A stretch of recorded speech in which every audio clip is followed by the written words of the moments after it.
Paul murdered Christians, okay? Then he was saved. He was encountered by Jesus. He's walking, all of a sudden, God, Jesus, he encounters the Son of Man, literally God, and immediately he changes his ways, his salvation. He's saved in that moment, okay? Paul began teaching almost immediately after his conversion, starting to preach in the synagogues of Damascus right away, following his encounter with Jesus on the road to Damascus, as described in Acts 9:20. Essentially, he began teaching very shortly after his salvation. The book of Acts states that Paul immediately began to proclaim Jesus in the synagogues.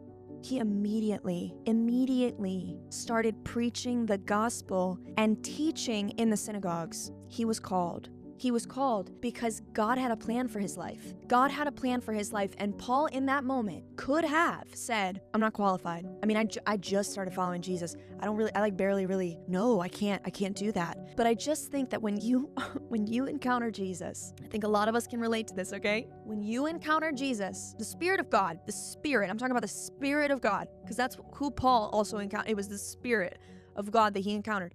When you encounter Jesus in a way like that, I'm sorry, there's just something in that, and I believe it's what God intended it to be, where we are immediately going and telling people about it. We are immediately telling people of the good news that the gospel has, that the good news of Jesus Christ. We immediately do it.